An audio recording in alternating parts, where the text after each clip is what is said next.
Bonjour à tous et bienvenue sur la chaîne SC Math. Aujourd'hui, on se retrouve pour continuer notre concept 2 minutes pour apprendre où je vais te montrer comment simplifier facilement et rapidement des radicaux. Pour ce, on se retrouve comme tu en as l'habitude sur notre petit tableau blanc.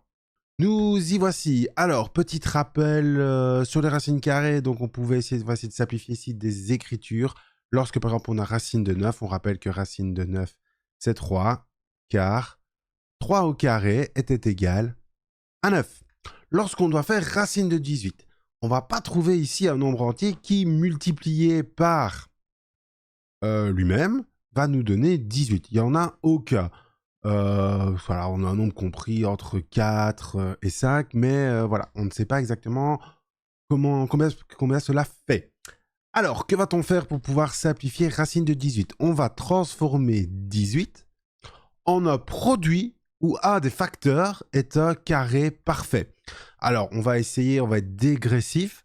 Donc, on va essayer 18. Le carré parfait le plus proche de 18, bah, il y a 17. Non, 16, c'est un carré parfait. Mais 16 fois combien égale 18, on n'a pas. On descend en dessous. Et celui d'après, c'est 9. Et qu'est-ce qu'on remarque? Bah, c'est que 18, ça fait 9 fois 2. La racine d'un produit, c'est aussi égal au produit des racines. Donc, racine de 9 fois 2, on peut l'écrire comme étant racine de 9 fois racine de 2. Racine de 9, comme on l'a écrit au-dessus, ça fait 3. 3 fois racine de 2. Lorsqu'on a racine de 72, alors ici, on va pouvoir essayer de chercher. Il y a plusieurs manières de faire. Soit on va voir directement que 72, c'est donc 36 fois 2, ou 36 est donc bien un carré parfait. Ça, on peut l'écrire comme étant racine de 36 fois racine de 2. Et racine de 36, c'est 6. Donc, racine de 72 nous donne 6. Alors, une autre manière de faire pour essayer de simplifier racine de 72, c'est de se dire que 72, on va faire une décomposition en facteur premier. Donc, on divise par 2, ça fait 36. Ah ben, on a déjà notre carré parfait qui apparaît, donc c'est pas grave, on va continuer ici. Mais ça pourrait déjà nous donner une petite indication. Divisé en 2, ça fait donc 18. Divisé en 2, ça fait 9. Divisé en 3, ça fait 3. 3 divisé en 3, ça fait A. Et donc, 72, je peux l'écrire comme étant... Alors, on ne va pas l'écrire 2 au cube, on va écrire 2 fois 2 au carré fois 3 au carré. Et donc, notre racine de 72, c'est donc la racine de ça, fois la racine de 2 au carré, fois la racine de 3 au carré. Racine de 2, on n'y touche pas. Racine de 2 au carré, ça fait 2, parce que lorsque on a la racine carrée d'un carré, bah, c'est le nombre sans l'exposant, fois 3.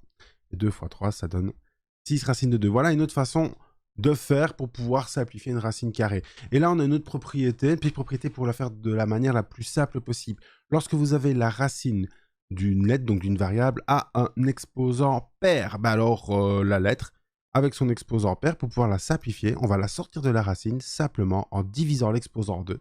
Et lorsqu'on a une racine avec un exposant impair ici, on va la décomposer ici. Comment? Bah, A5, c'est quoi? C'est A4 fois AA. Je rappelle que lorsqu'on a un produit de puissance de même base, on recopie la base, on additionne les exposants. Donc ici, on fait l'effet contraire. 5, c'est quoi? C'est 4 plus 1. Et donc, on a racine de A4 fois racine de AA. On a donc ici racine de AA qui ne va pas bouger. Et le A4, ça va nous donner A carré.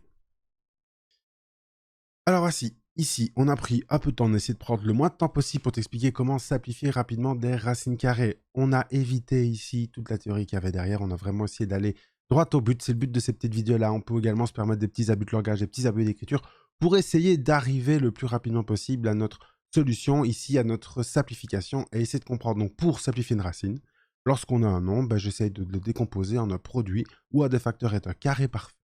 On peut également passer par la décomposition en facteur premier, en regroupant les puissances de façon paire ensemble, comme ça on va pouvoir les sortir très rapidement de la racine carrée. Si cette vidéo t'a plu, n'hésite pas à liker, t'abonner et à partager. Et on se retrouve très très bientôt pour une prochaine vidéo. On va voir comment additionner les racines carrées et comment les multiplier. À bientôt!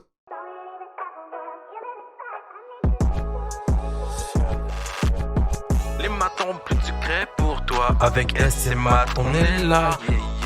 SC Math, on est là. SC Math, on est là.